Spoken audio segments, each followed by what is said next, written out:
সুতরাং আরেকটা কথা আমি স্পষ্ট করে বলি, কোনো মানুষের প্রতিবন্ধী হলে ছেলে সন্তান, তাহলে আমরা অনেক সময় বলি যে লোকটা মানে কোনো অপরাধ করেছিল, এই লোকটা মনে হয় কোনো ধরনের কোনো ঘুষ খেয়েছে, সুদ খেয়েছে, বা মানুষকে কষ্ট দিয়েছে, বা অনেক সময় এরকম মানে বর্জ্যপাতে মানুষ মারা গেলে, প্যারালাইজড হলে একটা কমেন্টস করি, এটা সস্তা কমেন্টস করি, এটা একটা নেহাত কবিরা গুনাহের কাজ। আল্লাহ পাক মানুষকে পরীক্ষা করার জন্য অনেক কিছু দিতে পারেন। অনেক বুজুর্গ, আরে হযরত বেলাল রাদিয়াল্লাহু তাআলা তো এক ধরনের প্রতিবন্ধী ছিলেন, ওনার জিহ্বাটা খাটো ছিল। সুতরাং এরকম অনেক সাহাবী, হজরতে মুসা আলাইহিস সালাতু ওয়াস সালাম যে আগুনে যা জিহ্বাটা পুড়ে যাওয়ার পরেই তো রব্বি ইশরাহ লি সাদরি ওয়াইসির লি আমরি আয়াত নাজিল হলো।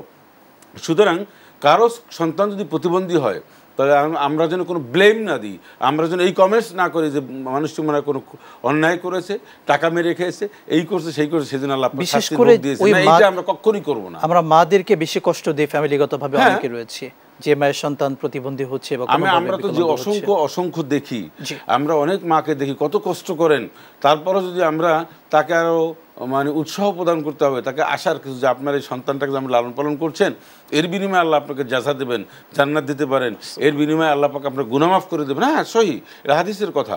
শুধু এটা না করে আমরা কানা ফিসফিস করি যে মেয়েটা মনে হয় কোনো অন্যায় করেছে, বা বাপ মনে হয় চাকরি করে অমুক লাইনে, হ্যাঁ, সেই জন্য মনে হয় এই সন্তানাদের এরকম হয়েছে।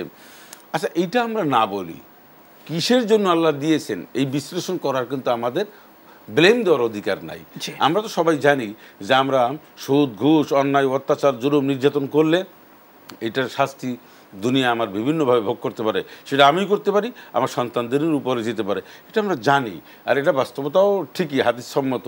কিন্তু আমরা কেন বলতে যাব, আমরা বলে কেন কষ্ট দেবো? যদি বিষয়টি না হয়, যদি ওনার এই অপরাধ না হয়, আল্লাহ ওনাকে পরীক্ষা করেন, আল্লাহ চান, এমনও চান যে তাকে দুনিয়ায় কিছু কষ্ট দিয়ে আখিরাতে তাকে শান্তি দেবেন। একটা হাদিস বলে সংক্ষিপ্তভাবে শেষ করছি, যে রাসূল সাল্লাল্লাহু আলাইহি ওয়াসাল্লাম বলছেন, কোনো মানুষকে তো আল্লাহ জান্নাত দিতে চান, আর তার যদি কিছু পাপ থাকে, তাহলে মৃত্যুর সময় তাকে কিছু কষ্ট দেন, যাতে করে ওই পাপের এটা শেষ হয়ে যায়।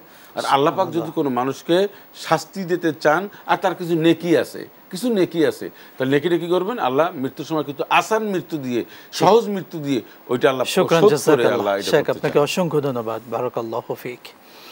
প্রিয় দর্শক, আমরা নিজের সুস্থতার জন্য আল্লাহর কাছে দোয়া করব, সেই সাথে প্রতিবন্ধী ভাই বোনদের জন্য আল্লাহর কাছে দোয়া করব, আল্লাহ যেন তাদেরকে সুস্থতা দেন, দুনিয়া আখিরাতে মর্যাদা দান করেন।